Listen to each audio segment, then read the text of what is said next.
All right. The next set of cases we're going to be looking at involves something not controversial at all, and I'm talking about guns.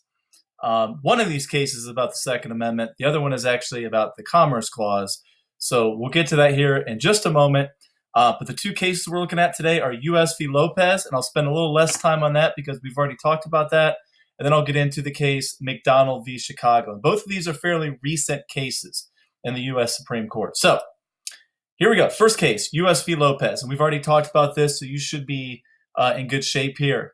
But this involves a situation where the U.S. government, federal government, Congress, they passed a law called the Gun-Free School Zones Act, and that's 1990. And that law said that you cannot have a firearm within 1,000 feet of a school.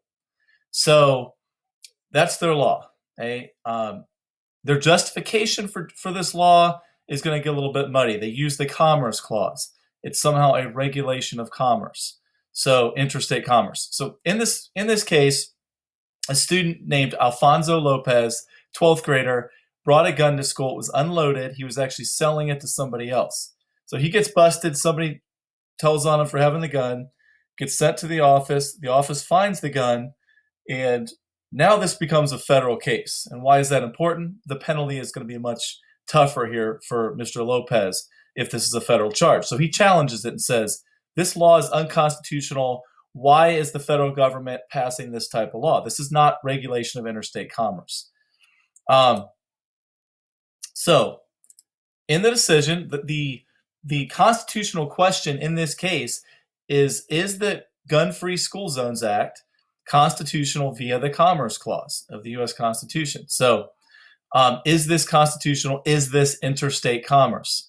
And the federal government tried to argue, well, if there are guns in school, kids won't pay attention, and then they'll be stupid, and then it'll hurt the economy, and it'll hurt the regulation of commerce. It's a huge stretch. And usually the court has always sided with the federal government on the commerce power. Commerce power was stretching and stretching and stretching. But in this case, the court said, all right, we got to stop it. That's it. This is not interstate commerce. This activity was regulated. The activity regulated was not substantially connected to interstate commerce. So there was no real connection to interstate commerce. So Mr. Lopez wins the case. And the big takeaway here is this case limits commerce power. This is one of the only cases by this point, that limits commerce power. So that's U.S. v. Lopez.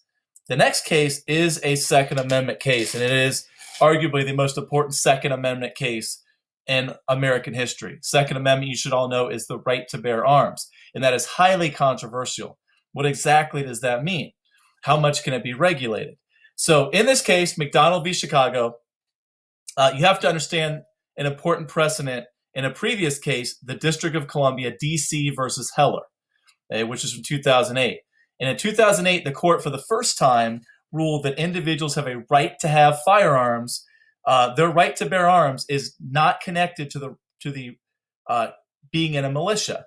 So basically, the case in D.C. v. Heller struck down a handgun ban in the District of Columbia. Obviously, that's a federal thing. So the case of McDonald v. Chicago is involving a state. It's involving Illinois. Chicago enacts a handgun ban in 1982, and Otis McDonald says, I want to have a gun. I want to have a handgun. And after D.C. v. Heller, it seems like this case is going to make some sense at this point. So there are two things in this case. Constitutional question. First thing, is the Second Amendment incorporated to the states by the 14th Amendment Due Process Clause? So does the 14th Amendment apply the Bill of Rights to the states? And second, does the Second Amendment give individuals the right to own handguns for self-defense? And in this case, majority opinion, it's close, 5-4. In this case, the ruling is yes. Second Amendment applies to the states. It's incorporated to the states, and individuals have a right to have handguns for self-defense. So this applies the Second Amendment to the states. It's a big case involving the Second Amendment. This case does not say that the Second Amendment can never be regulated. That's important to understand as well. Check out these two clips. This last one especially, very, very helpful. Bill of Rights Institute, if you want more information. Thanks, everybody. Take care.